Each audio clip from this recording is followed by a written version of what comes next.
Well, I'm going to talk you through where we think South Africa is going now after COVID. And not to keep you in suspense, I think the short to medium term is going to be very difficult. But I am for South Africa.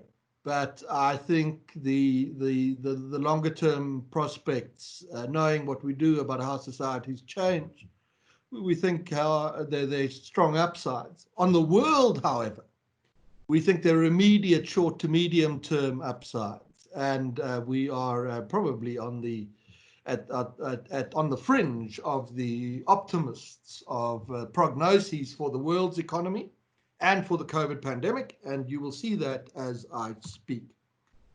You should be following my slides, and you should now be seeing one with 9 points, and those, if for some reason that's not happening, do let one of my colleagues know and they will assist you. 9 points, that's what I'm going to talk through today. We're going to start with the rest of the world and why we're quite upbeat now on the prospects. Then the political landscape of South Africa, its economy, labor, education, living standards, energy, Eskom, and what's the picture there. And then our scenarios, what may happen, and I'll go beyond that and tell you which one I think it's going to be, and it's going to be one of the upside ones in the longer term. And then we can have a very interesting discussion. Let's start with the rest of the world. Well, this is the G20 that you're looking at. Before COVID, economic growth forecast for the G20. The Chinese, the Indians, Indonesians are doing terribly well. South Africa, this was our forecast on South Africa. We thought it would be about 0%. Post-COVID, the picture has changed somewhat. The only 3 G20 economies now in positive territory. Our outlook on South Africa, we'll hear more next week from the finance minister, but deep negative, somewhere between -7 and around -10%. A bit worried about that forecast because there are 1 or 2 pragmatic economists around who are saying to us, you chaps are sounding very optimistic on your growth outlook. So I warn you of that. Not always we're accused of undue optimism. As the growth picture has changed for the world, so has the picture of budget deficits. These are deficits for a selection of countries, the US, Spain, Italy, Germany, right through Japan, the UK, South Africa. And that was the 2019 position. And this is the projection for 2020. And the great question for us this afternoon is South Africa and the implications of this type of deficit, and read it against what will be the prognosis for structural reform. Because if structural reform does not follow a deficit of this depth, then the outlook for South Africa becomes very rocky indeed. As growth sunk and deficits expanded, the debt levels of countries increased. That's true across the board here. Another selection of economies. The picture for South Africa, up 15 percentage points. And again, the question we'll address this afternoon is what is the sustainability of that level of debt? What kind of pressure might it bring to bear? Where do we factor the IMF into our assessments? Or will we see a reform agenda sufficiently bold to grow the economy fast enough to gobble up that debt line and flatten it out a little bit? All answers that are on the way. As the global economy slowed down, unemployment, of course, went up. In 2019, this was the like-with-like unemployment rate for a very wide series of economies. To collectively, the great majority of global GDP is contained within them. This is now the outlook for 2020 with our figure for South Africa, and this is the outlook into 2021. Be wary on the South African figure. It's so very high. And one of the reasons for that is the impossibility of finding a job. Occupation rate, where people, then they technically not defined as unemployed, even though they are for all intents and purposes unemployed. And that may see our unemployment rate fall, even though it's in practice the problem is worsening. We'll look at some numbers on that about 20 minutes from now again. But be wary of that, number one. And number two, the skyscraper position entering COVID likely worsened significantly by the pandemic.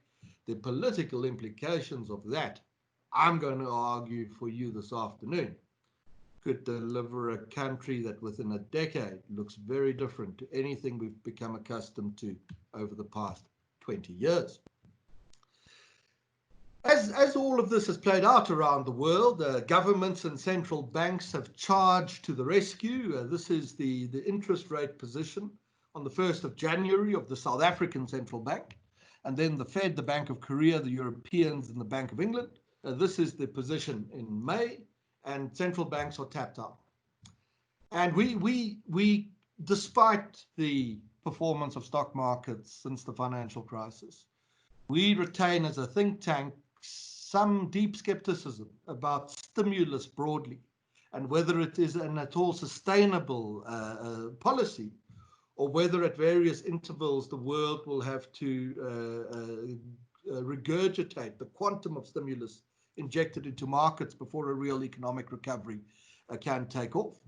And we flag that risk again. The second risk we flag here for clients is don't get tunnel vision about COVID. COVID, the pandemic, the health crisis, is probably not going to be as severe as was initially feared by many analysts. Remember that the traditional drivers of geostrategic risk are all still out there. The North Koreans have blown up their office building where they met with the South Koreans. The Indians and the Chinese have been shooting at each other this week. North Koreans also trying to launch missiles. The Libyans have fighter jets of Russia now inside Libya. First time Russia can really reach southern Europe with a short distance fighter aircraft. Trade issues, the election in America, we're going to get into that. All these risk drivers are present. And if one of them gets out of hand and sweeps across the world now, given that central banks are tapped out, the consequences could be very serious. And start watching those probably with more interest and attention than you watch the question of the pandemic itself. There are, despite these warnings, so the green shoots of recovery are being seen all over, on a global sense. We're not yet at South Africa.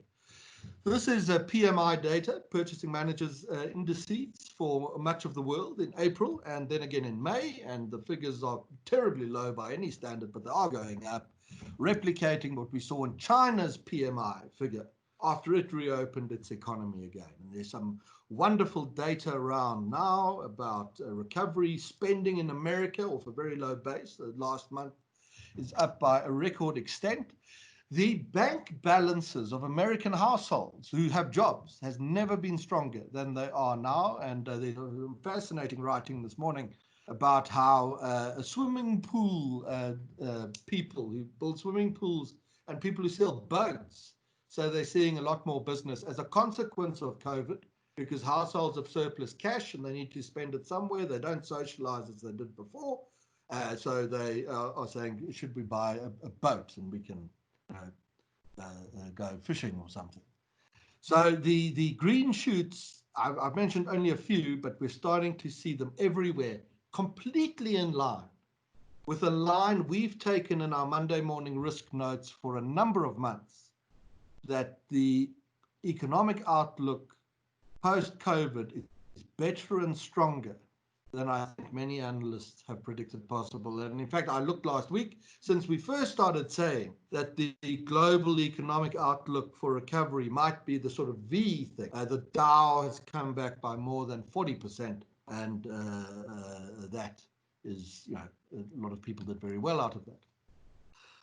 Our sense of global optimism is bolstered further by commodity prices. Copper, that great lead indicator of the global economy, well up on the floor that it reached towards the end of March.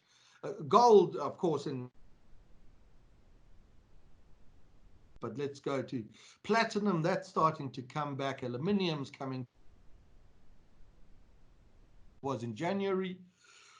Oil is you know, the oil price, you've got to factor in these Saudis who sought to and the Russians got across with each other and tanked the price just at the moment of COVID.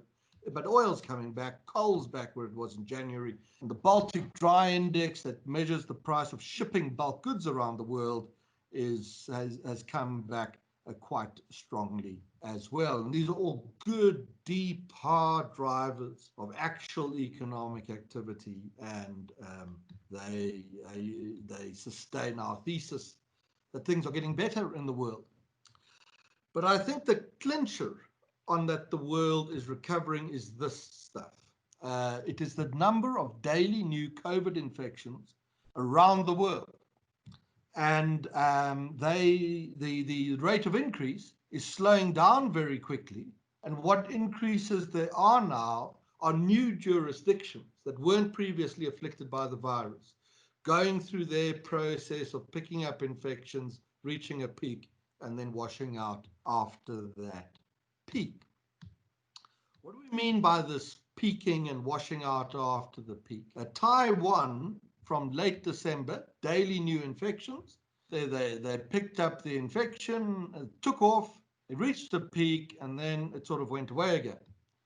China, the same pattern, although you say the Chinese data is opaque, you can't really believe everything out of China, but give you that. Go to Italy, the epicenter. Just look at how strongly those Italian figures have come back. Singapore has done the same, South Korea, the UK is doing it, and the US is doing it as well. And if you saw our COVID scenarios that we produced just when the pandemic got going, you'll recall we had one scenario where the world sort of gets through this much sooner in much better shape than had been feared, and economic activity largely returns to normal with a low viral load in that society, even ahead of a vaccine. That's my call at the moment. That's the scenario. It was top right in that COVID set. That's what the world's going through. It's an excellent thing. You've already mentioned the people at Panda. We've spoken to them, Nick Hudson and colleagues. I think they're some of the cleverest chaps out there. And their thesis that countries will hit peaks within 60 days, and after that, the virus will wash out. That's definitely the pattern you see now around the world, and a very good thing at that. And you think, gee, the group I work for doesn't have a reputation as being, we like our hawkish reputation. On the global outlook, we're pretty bullish at the moment. What's happening in South Africa? Just quickly segue to South Africa, then we'll get back to the world, and then we'll get back to South Africa again. Those are daily confirmed cases over the past 3 months or so, and they're still going up.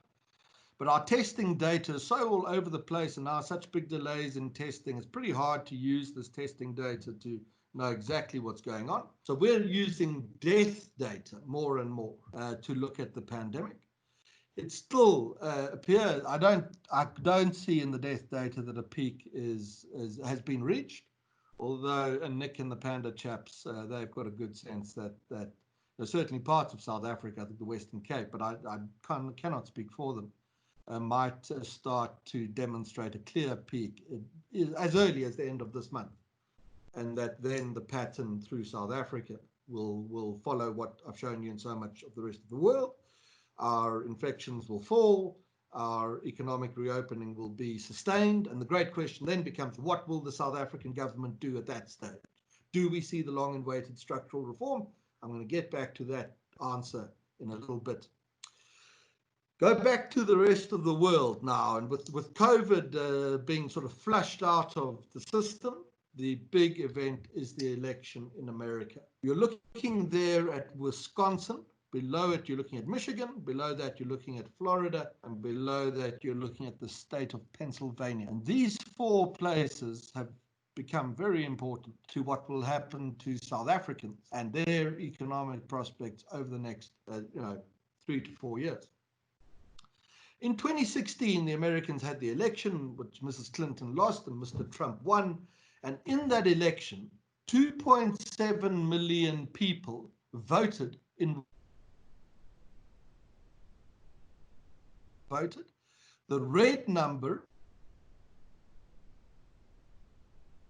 knife edge in Wisconsin, in exchange for which he got 10 electoral college seats or votes. Now, as you know, the American president is not elected by the popular vote, it's elected by the electoral college. And if you win a state, you get a certain number of votes or seats on that electoral college. In Michigan, 4.5 million, he won it by 10,000 for 16 electoral college places. 9 million in Florida, he won by 100,000 for 29. 5 million in Pennsylvania for 44, a margin of 44,000 for 20 electoral college seats. The popular vote, as you know, Mrs. Clinton beat Mr. Trump, 65 million to 62, but Mr. Trump beat Mrs. Clinton by a margin of 97 electoral college votes.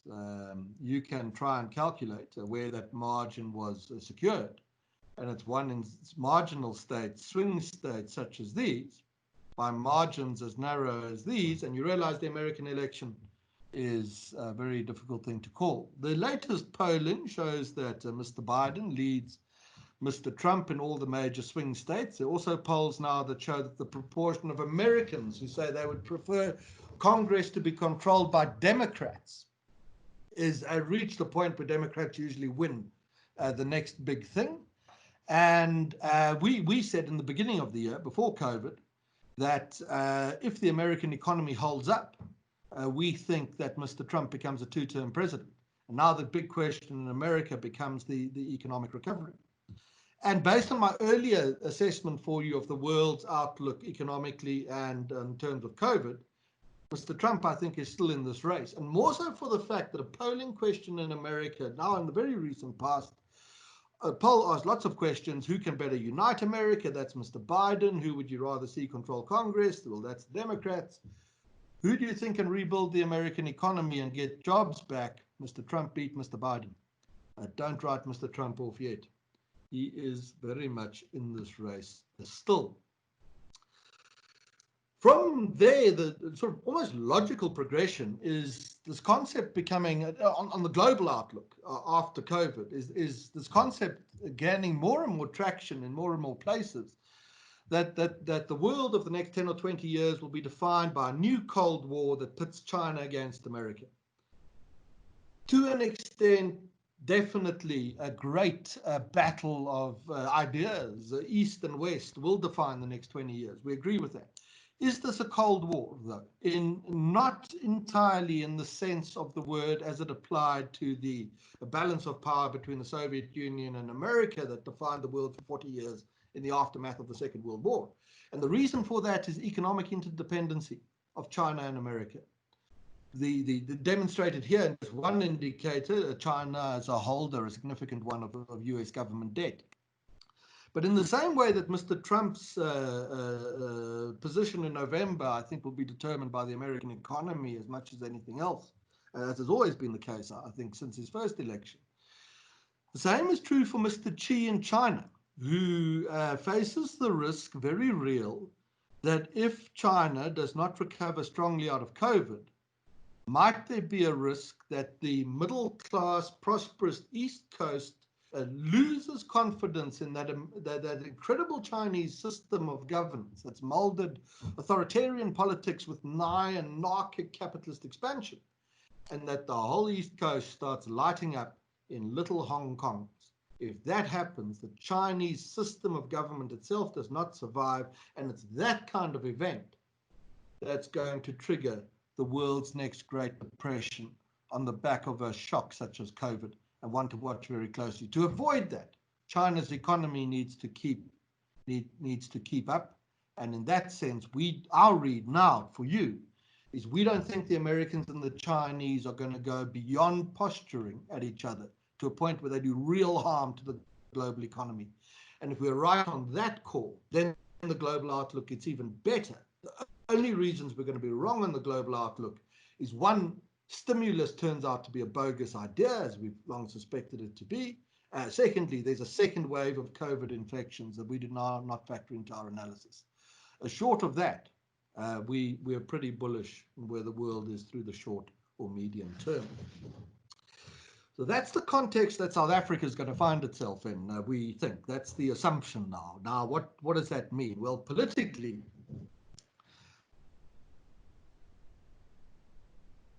looking at data here, 1994, South Africa, and the ANC coming to power, the Asian financial crisis knocking them a bit, this roaring away of the economy into 2007, and then everything falls flat through the state capture years and into the present. On top of that, the proportion of households off the left-hand axis that have access to electricity, that do not have access to electricity. Half of households did not have electrical access in 1994. It would fall to just 20% in 2004. The ANC's done far better on service delivery, particularly in its first decade, than it ever got credit for. But post that, and particularly through the last decade, the living standards position begins to turn. Now, that's true for almost every living standards indicator you can find for South Africa. On top of this, now also off the left-hand axis, the proportion of people who are confident in the future of the country. And that just collapses as the economy collapses or slows down growth rate and living standards stagnate. On top of that, ANC support in elections. And the standout point is this, that here in 2004, the ANC is almost 6 percentage points stronger than it had been when Mr. Mandela led it to freedom in 1994. And the reason for that is not liberation loyalty voting. That is a nonsense concept that's crept into the analyst community on the back of people who don't have data or good information. ANC voters are pragmatists, like any other voter, as they must be. And when their lives get better, they reward those they deem responsible. And when life gets worse, the ANC gets punished politically in the longer term. In the shorter term, look at this little indicator. It's the proportion of protests in the country that are violent, increasing from around 10% of protests to 30% a decade ago to 30% today. Inside these relationships, our proposal to you, hypothesis, lies the answer to South Africa's political future, meaning that should the country not grow strongly out of COVID, we anticipate that confidence in the future remains low, ANC support hemorrhages, protests levels take off, and eventually you get to the point where the inflection point towards reform is not going to be something the ANC does, but possibly something that happens to the ANC itself in the form, the thesis of this book we've just written, the defeat of the ANC itself if its reformers do not get their act together very, very quickly. If you think we're a bit nuts on this, how ANC defeat, that can't happen. Let me show you some of the data we use to bolster that assessment. This is polling done before the election last year. And what it did is ask people based on their age how they felt about politics. And from that, the conclusion we reached is that around 51% of people who were aged 18 to 29, so young people, were inclined to vote for the ANC. Amongst older people, the proportion is very much higher. And the reason for that is what I said to you earlier, that these older people are people who appreciate how much the ANC did after it came to power to make South Africa a better place for them, and so they reward them. These younger people, you'll see it in the unemployment data later on, don't have that same experience. But maximum life expectancy in South Africa is around 65, meaning that many of these older people are not going to be around to vote at the end of the decade. And if the election were now contested amongst younger people, the future balance of the electoral market, ANC stands very, very close to losing that election. Consider that just a third of South Africans are over the age of 35. And on the demographics alone, ANC defeat is a possible outcome that begins to write itself. And I'm not going to go into much more of this data for you, other than to say we see the same patterns for people based on their levels of education, on urbanization, on a host of other things. For the DA, That's the Orange Party. They get kind of roughly the same proportion of their vote from all age groups. The EFF does very well amongst young people, not very well amongst staid older people. Will this remain the case or not? I think there's a little risk here for the EFF, in that people, younger people, unemployed people, students can hold some pretty wild ideas while they're students, but they give them a job, bond, a business, family, school fees, credit card payments, car payments. They become a bit more pragmatic. From the politics, move straight into the South African economy, and the long term, which I show you here, does not bode particularly well for the ANC staying in power. What you're looking at is South Africa's GDP per capita since 1979 as a share of the average GDP per capita of the world. And in the late 70s, we're kind of at 1-to-1, which means we're roughly where the world was. The devastation of the 1980s and apartheid collapsing under the weight of its contradictions saw South Africa get much poorer relative to the world. It stabilizes after democracy. And here, from the aftermath of the Asian crisis into 2007, we get richer again relative to the rest of the world. Again, a credit that Mbeki and his colleagues of the then ANC never got. Post that, South Africa is now getting poorer at a hell of a rate, replicating the rate that we got poorer in the 1980s and in the late 1970s. The political consequences, again, suggest themselves. Stay with this long-term South African assessment, and one of the inflection points that's going to bring about either ANC defeat or reform will be that the government is running out of money. From 1981 into the present, and a little bit beyond that, you're looking at national revenue in South Africa as a share of GDP. The forecast period is pre-COVID. That was what the thinking was before COVID. On top of that, the red line I show you is expenditure as a share of GDP. And the forecast, the same applies. Now, there are a few points to make. The nationalist government in its dying days racks up an extraordinary deficit. The ANC inherits this hospital pass, but 13 years later, South Africa has a budget surplus. It's an amazing achievement. But thereafter, as the consequences of the state capture era play out, instead of driving reform, we see this accelerated move towards a further state expenditure and higher levels of borrowing, driving the deficit back to levels last seen at the end of the 1980s. Now, factor COVID into that, and on top of that, the fact that in terms of government debt, the figure of 48% of GDP inherited by the ANC on coming to power, that they cut in half to 27% just more than a decade later, has now reached an all-time high point, as national expenditure to GDP has reached an all-time high point, and revenue is on track. Well, that was the idea, to do the same.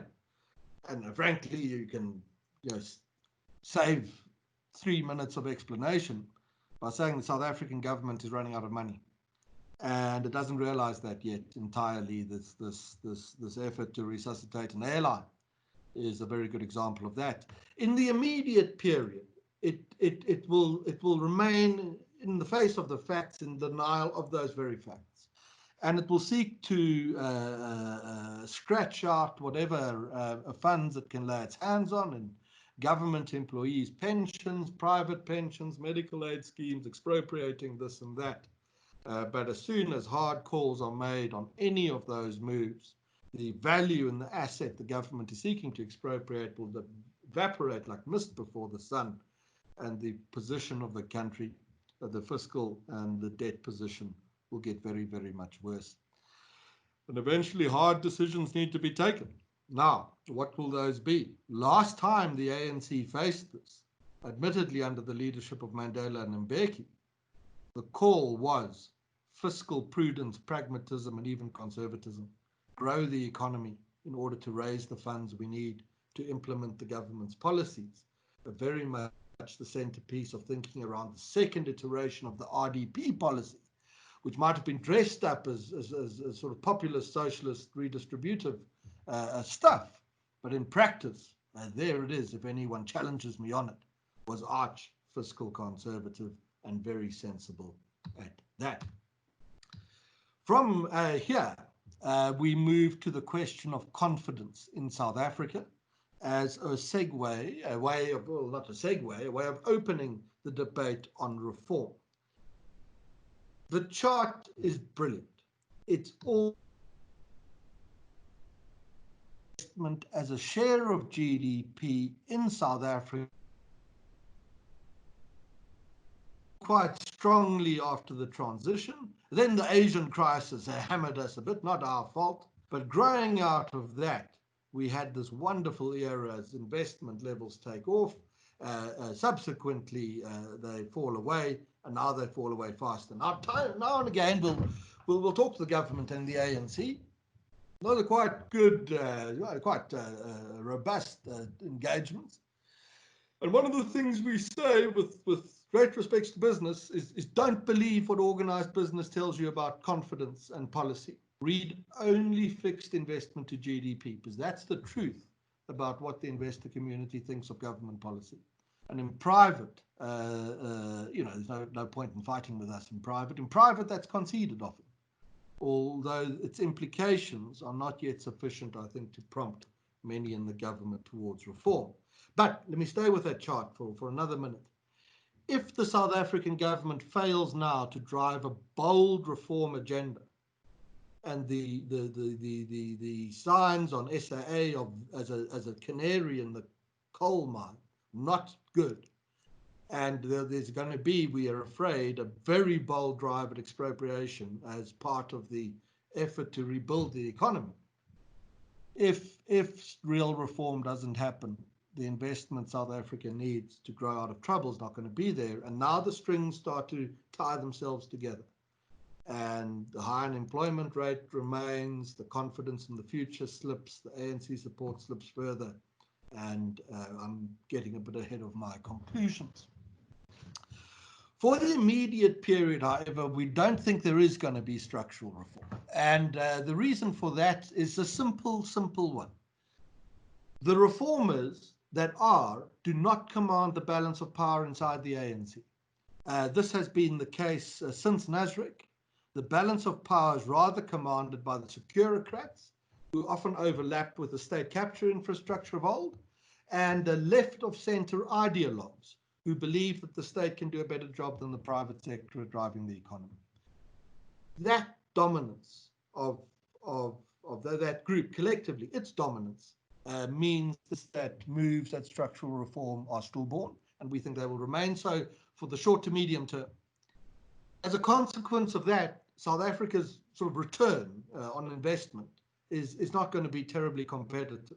And a good way of demonstrating the risk in that is the past decade in the South African stock market. Now, what we did here on this chart is we said if you had $100 in January of 2009 and you put that into the S&P 500, what would you have at the end of 2019? And you'd have about $360. The MSC World Index, you'd have about 100 less, but you've got more than you started with. South Africa, you haven't done terribly well at all. This is the Aussie. In fact, you're basically back where you were a decade ago. And the Dow Jones 30 also, it's outperformed South Africa. It's a point on markets and our expectation for the South African stock market in the short to medium term, but it's also a bigger story about the return on South Africa broadly. However, if at some point in the next decade an inflection moment is reached in which very bold structural reforms are introduced, the effect on investor confidence, driving up levels of fixed investment and driving down the rand, increasing the strength of the currency, means that from that moment on, South Africa could turn on a dime, appropriate, and become one of the sort of stock market success stories of the next decade, a point my later scenarios will reach again. Before we get there, labor and unemployment, this amazing unemployment rate, what does it take to beat it? Straightforward is the answer, much higher levels of growth. This is economic growth for South Africa again over much of the past 2 decades. The official number of people who are unemployed off the right-hand axis. The expanded number of people who are unemployed also off the right-hand axis. And the one point I want to make for you is this, that this is probably a better indicator of unemployment, this expanded one. It's the best one. The only period that saw a substantive decline in the number of people so unclassified as unemployed happened when the economy started growing at 5%, ipso facto, the need now for reform and the implications not driving a reform agenda. Particularly as the victims of the paucity of reform are the young people who are going to determine the political future of the country. Amongst people aged 15 to 24 who desire to work now and are available for work, so school children don't sort of upset the figures, the unemployment rate is an incredible 70%. And I wonder why you're not seeing more analysts say the political consequences of this for the current governing administration could be quite serious.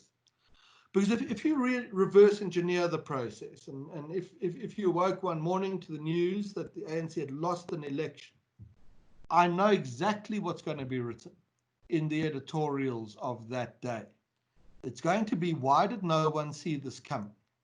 Because given the weak growth performance of a decade, given the burden that's placed on young people, given their prominence in future elections, it was inevitable that the inflection point would be a political realignment in a future South Africa. And I build further my case that I will conclude with in a little bit.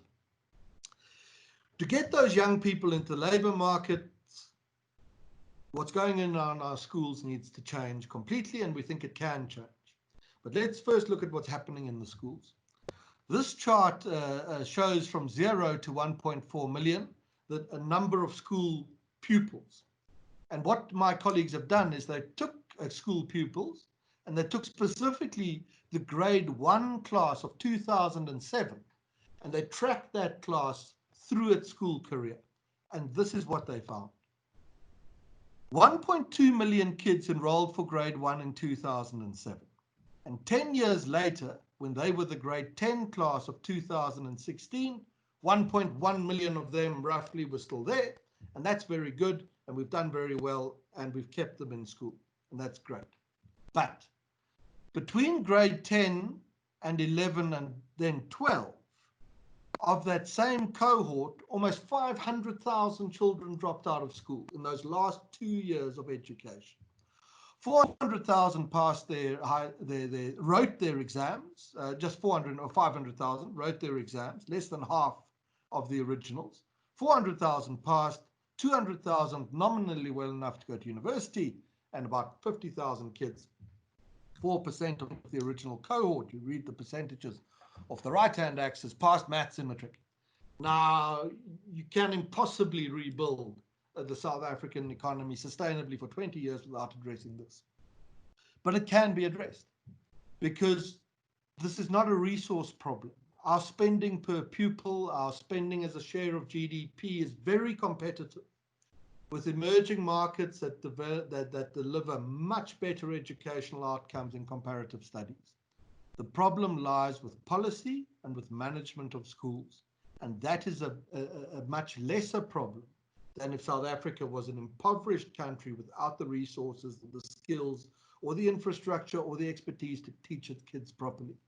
And it's a kind of light switch, knife edge position countries find themselves in, where a few sensible decisions about education policy, such as allowing children a greater share of parents, a greater say in the education of their kids, can completely turn the fortunes of a country around. Short to medium term, we're not going to see education policy reform, not from the current administration, but in the in the longer medium to longer term, that picture we think may change. Quickly, a comment on the standards of living of South Africans, which is an important point to get behind us before we make our calls about the future of the ANC. I think many analysts make a terrible mistake when they say there are protests and unhappiness and the ANC's voter share is falling because the party never delivered on what it promised to do in '94, that first election slogan, a better life for all. We think it's wrong, and that the problem the ANC finds itself facing now is more complex than that simple failure to govern properly, deliver anything, a thesis. Consider this. In 1996, there were 40 million people in South Africa. 2018, that figure is sitting just under 60 million, so there are many more people. Despite that, on the chart in a formal house, it doubled, more than that, from 6 million to 14 million over 20 years. So at the bottom, I'm dealing with families. The top, I'm dealing with individuals, but the point is made. The number of families in a shack was in fact declining for the first decade after 1994, despite the increased demand, both in population terms and in households getting smaller and in urbanization. Thereafter, the position has slowly begun to reverse again. The political vulnerability of South Africa's current government is not explained by that simplistic idea that they failed in the main and life is worse than it was in 1985. It's simply not true on the facts. The number of people with jobs is twice as high as when the ANC came to power. The economy is substantially bigger. Despite what's happening in schools, the number of black kids getting a good degree from a university is just way up compared to what it was 20 years ago. And basic living standards are really higher than they've been at any point in the history of the country. The trouble the ANC confronts is a crisis of rising expectations.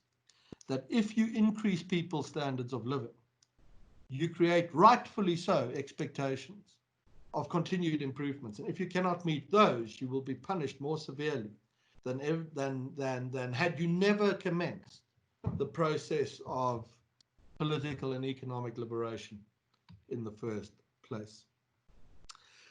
Eskom and a bottleneck here. 1994 into about a year or two ago, South African economic growth, you now know that sort of skyline pattern very well. Change in the amount of electricity produced and change in the amount of electricity distributed. Our assessment is that from an energy point of view, electricity point of view, South Africa is going to have a hell of a hard time sustaining growth rates of, upwards of 1.5% of GDP over the next decade. The way out of that is energy policy reform, of course, and the building of vast amounts of new infrastructure. Again, it's one of the reasons why our short to medium term assessment on South Africa is not particularly upbeat, because the electricity to grow out of COVID just doesn't exist. But why our longer term prognoses become better, because if the right energy decisions are taken now, then South Africa towards the end of this decade is back in reach of the growth rates that it last recorded. It would then be 15 to 20 years previously, that 5% to 2007. From here, the question I've been asked to talk about, the thing we do talk about, what is going to happen next? The answers in the scenarios. We think how South Africa answers two great questions determines what happens to the country, the future, and all the people in and around and invested in it over the next 10 years and in fact beyond that. And the first question that struck us, the first great question when we produced this set of scenarios, is what happens to the national psyche of South Africans? And I think this is another weakness in mainstream analysis, and it was certainly in ours in the past. Too much reliance on the hard technical policy, economic, etc. drivers and indicators. Not enough thinking about people, their emotions, and their sense of self, and how that has played a role throughout history in creating really successful countries and in bringing down countries that were less successful. And in making that point, we've settled on the thesis of the Cypriot Greek political psychiatrist Famik Volkan, who says that successful societies demonstrate what he calls a chosen glory psyche. Less successful ones are chosen a trauma psyche. And I'm going to explain his thesis to you in a little bit. Before I get there, our second big question around which South Africa's future hinges, independent to an extent of its people and their sense of self, is what does a future South African government do in terms of policy? Does it drive a reform agenda, the sort of liberal reform agenda that Mr. Ramaphosa was expected by many observers? We were a bit cautious to bring with him to office.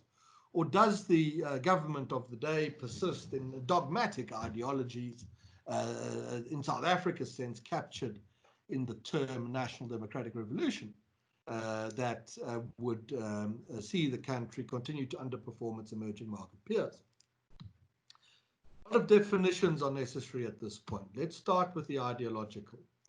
National Democratic Revolution is a term that's been in use in South Africa for more than 50 years. It's a doctrine based on Lenin's theory of imperialism. It holds that the wealth in general, wealth of colonial powers, arises from oppression and exploitation in the main. Therefore, policy must prioritize redistribution of assets over growth, and the state should direct economic activity in order to make sure that such redistribution occurs.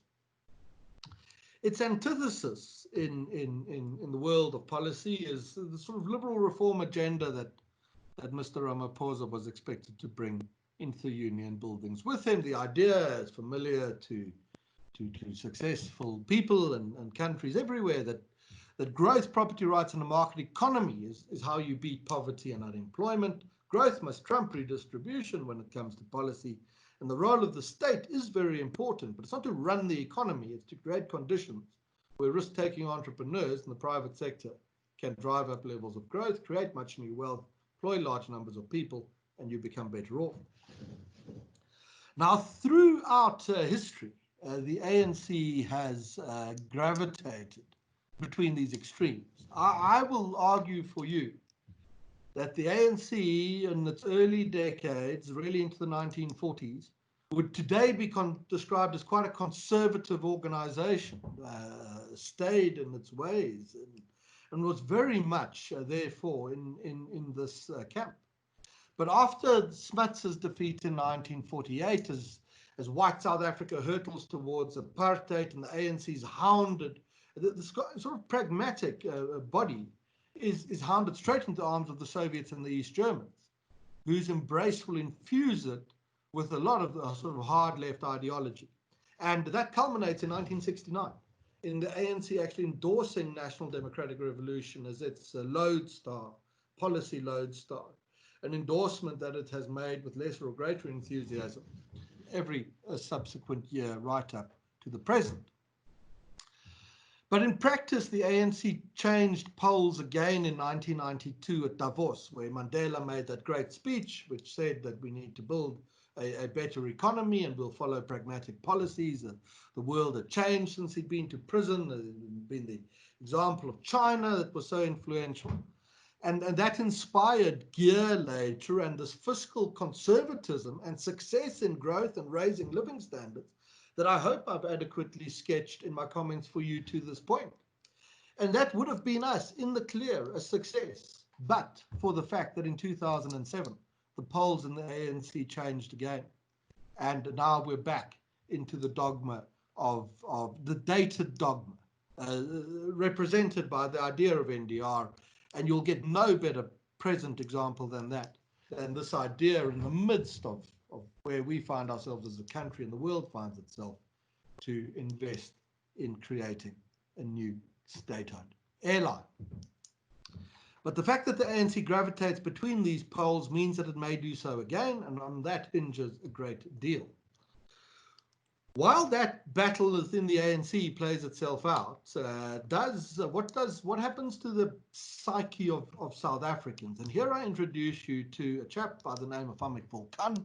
He is an academic, he has researched trauma, and he has developed a thesis. And the thesis is that some peoples, groups of people who've been through a terrible trauma, go back into that past, they create narratives of how they overcame the trauma in order to succeed, and he calls this the chosen glory cycle. They never get over the trauma. They don't beat it. They don't dismiss it. They don't make light of it. But it's remembered, cherished almost as a badge of honor to show how far they've come and how well they've done. As South Korea, China, in the face of the indignity that's been exposed to at the hands of Japan, South Africa, arguably in its early stages as a democracy, Rwanda under Paul Kagame in the aftermath of its genocide, and the greater case study is that of Israel and its spectacular success in the aftermath of the Holocaust. But Volkan says that not all people who've been through terrible trauma follow this sort of a line of self. There's the risk, he said, of chosen trauma developing in a society. And what he says happens here is a community builds narratives that memorialize, explaining why it can never be overcome. Politicians to divert attention away from real government failures, and those societies become very, very unsuccessful. And we took that great question of the national psyche, and we matched it against the question of what would the deeper inflection of policy making in South Africa be. And out of that matrix, we produced 4 quadrants, each of which is a future South Africa. And these are them, and they are our 4 scenarios. Where chosen glory psyche intersects with a government driving reform, and in the correct sense of the word, the outlook becomes very, very good for South Africa. And we've called that the rise of South Africa, and hence the first half of the title of the book and of this briefing. But it's not the only outcome. The second outcome forced on us by the matrix is what happens if the government tries to reform, but does so too late, runs into a populace scarred and unable to see the potential long-term gains for itself. And the populace rejects that reform, saying it is too conservative, it will never work. The state's been hijacked by capitalists, and that delivers for us a scenario that we call the jump to the left. Third one for us is the fall, and hence the full title of the book, which happens where the chosen trauma psyche is well exploited by dogmatic populist politicians pushing their NDR-based policy agenda. And South Africa does terribly badly very quickly. And we will take you into detail of that. The fourth outcome must be on the radars of more people. And I think it's a great risk to many firms that it's not. And that is the question of what happens if the present government cannot reform in the face of the facts and the evidence. If it is imprisoned in an ideology of its own, a prison of its own construction, it can never get out. But South Africa's people want something a lot better. That scenario we call step to the right, and the South Africa it delivers, totally unlike anything you've seen over the past 20 years.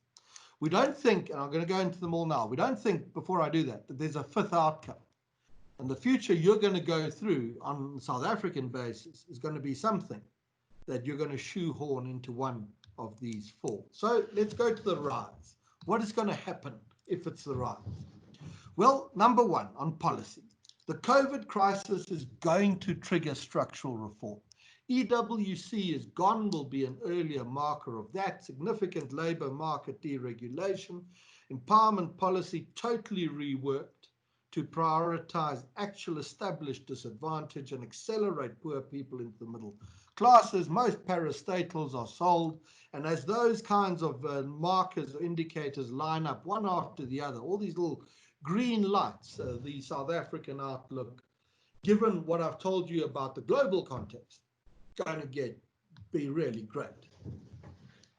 As a consequence of policy and the global context holding up, South Africa is going to grow really strongly out of COVID into the longer term.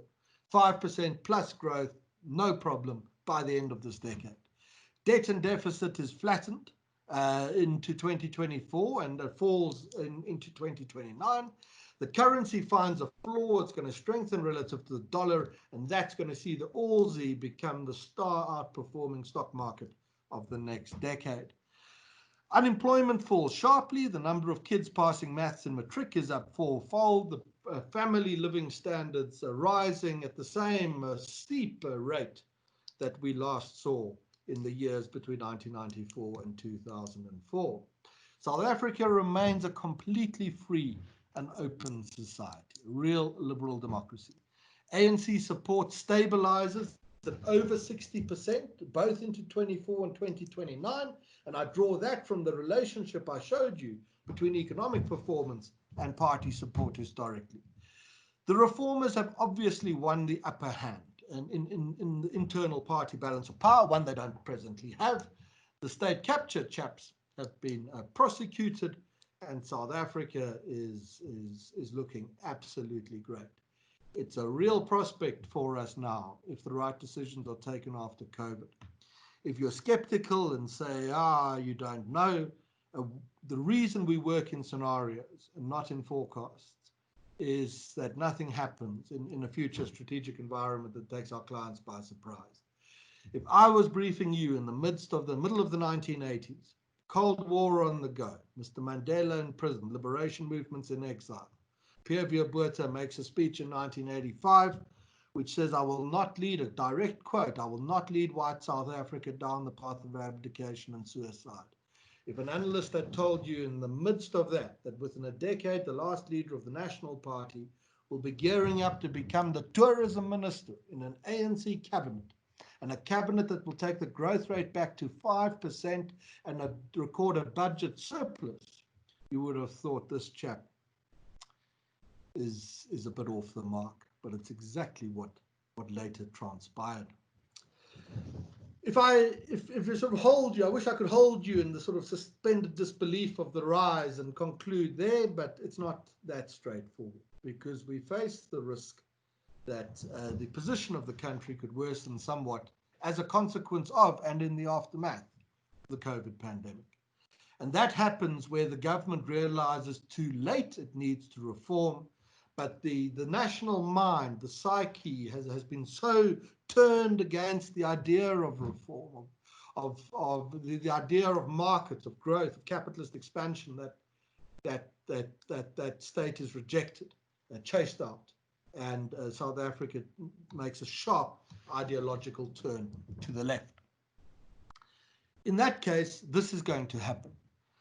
There'll be a failed attempt to drive reform after 2024, but the government will fail not because it doesn't want to reform, but because people, civil society, media, other influential actors reject reforms as being too conservative, too right-wing in a sense. And Mbeki, by today's standards, would certainly be read by many activists as he is, as a right-wing politician. Policy making is therefore, because there is no reform, policy making stalled. The ANC stands a good chance of losing an election. 2024, 2029, at which point South Africa's in coalitions. Coalitions gum up all kind of policy, and we are dead in the water for that first 5-year coalition period. But the public will be so angry at that and so impoverished in such a short period of time that that rage, that anger, that frustration could easily be harnessed by populists who might be able to say the reason you're in this bad state is those right-wing reformers around Ramaphosa. They got you into this after COVID. We can get you out. And just anger and frustration of people sees a more left-orientated administration in power towards the end of the decade. Economically, we're not going to follow COVID out of, I'm not going to follow the emerging and developed world out of the COVID crisis. Growth is around zero for much of the decade. It perhaps doesn't slump far beneath that, because for much of the decade, policy making is frozen and it's paralyzed. So bad, very, very dangerous policies can't be implemented either. And we'll be in that holding pattern of low growth. Then the popular frustration is harnessed, the left-wing takeover happens in the politics, and the economy crashes through the 2030s. Unemployment rate around 40% into 2029. That's going to help to harness the frustration. Schooling quality deteriorates, living standards stagnate, but it's nothing compared to what's going to happen in the 2030s, where South Africa is going to see a real step change downwards in basic standards of living. We will, however, remain a free society. ANC reformers are rejected out of choice and in a democratic manner by the party and the movement of which they are members. They could easily occur given that they do not command the balance of power. The ANC, as a consequence, loses 2024. Unstable coalition follows. Hard left shift into 2029. The rest of the story writes itself. Third scenario, the fall. What happens here is that right off the bat, after COVID, populist politicians are going to hijack a chosen trauma psyche within the country, and we are about to get ourselves into a whole lot of trouble, much faster than I think, and much deeper than I think many of our clients can believe is possible. Right off, from now, day one, spectrum of radical economic transformation, which is really an interchangeable phrase with NDR. On its EWC threats, lots of money exists in the country, pensions are foremost, private healthcare falls victim, etc., etc. South Africa is going to get into a really deep long-term recession and later depression.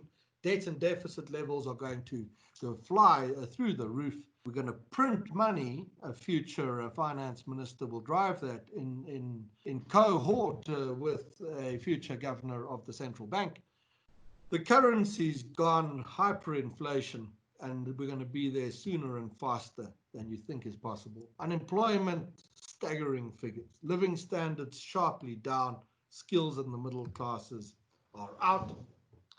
Populist policy and its twin in nationalist sentiment will drive a deep erosion of civil rights. If you question what is happening, if you oppose it, you are that terrible phrase precedes the collapse of so many successful societies, an enemy of the people. Fear and intimidation reign. The securocrats have an upper hand and were central to the ejection of what reformers and Democrats remain within the ANC.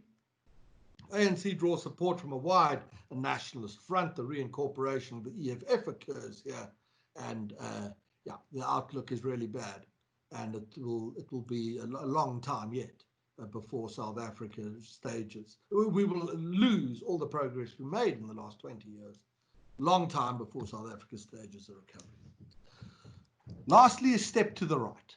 This happens if reform does not materialize from the present administration, but people demand something better. The outlook is then as follows.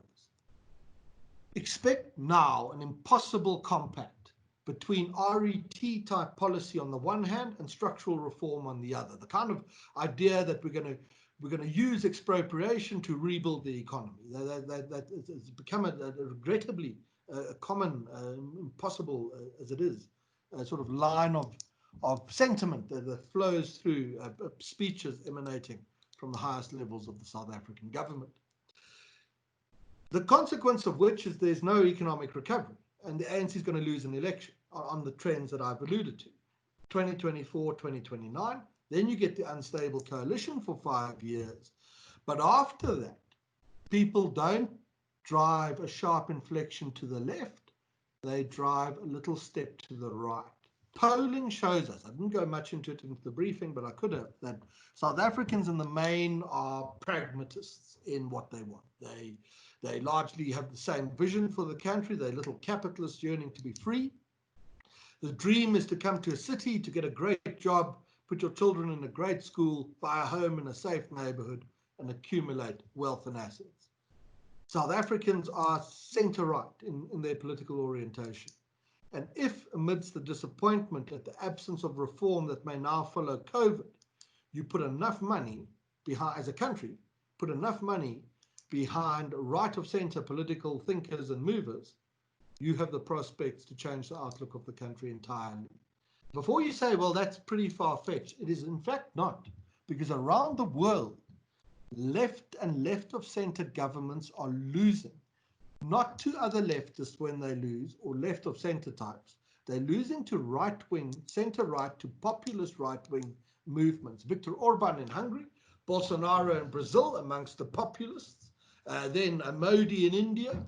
You have Mr. Trump in America, wherever you want to place him. You've got Mr. Johnson in the UK, the function of a long-term shift in UK politics.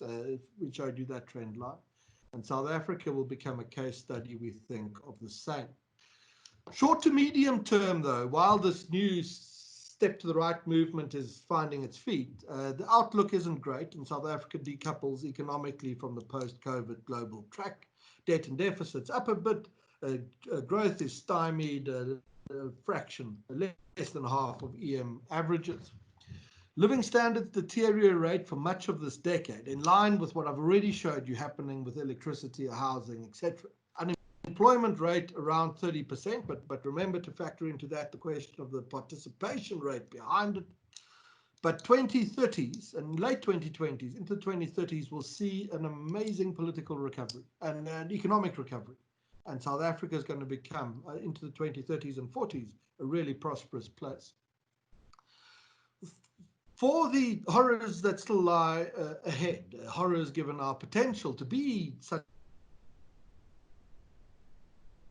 For all of that, we will remain a fundamentally free society. The ANC will lose an election as a consequence of that because it does not meet the expectations of people. That will give us a short era of unstable coalition, and out of that, something new, centre of right. I would define a lot of what Mbeki and Mandela did in gear as centre of right. And South Africa becomes a late participant in this move from the left to centre of left to the right, centre of right, becomes quite a prosperous place. We do not think that there is a fifth outcome between all of these. It's on the game board, the answer. I don't think it's going to be the rise, because I don't think reformers will capture the balance of power within the ANC. I don't think it's going to be jump to the left, because I think mainstream sentiment in South Africa is not what you read on Twitter or in newspapers. Our polling shows you it's much more pragmatic. I tend not to think it's going to be the fall for the same reason, sentiment, and that if enough people are on the ball, institutions should hold up. Where I ended the book after much toing and froing is that South Africa's later in this decade, and it's already showing the embryonic signs, but later will see this kind of move to the right. Some in the ANC might still lead it if they choose to. They could be prominent in that movement. But we are going to see a big political realignment at some point in the next decade, and that's going to set South Africa up for some real success. If you all, if you're aware of us, of course, you are, but there's a vast amount that we do. Our notes on a Monday morning are particularly popular. If you're not on those, then give my colleagues a shout, and they will help you with that.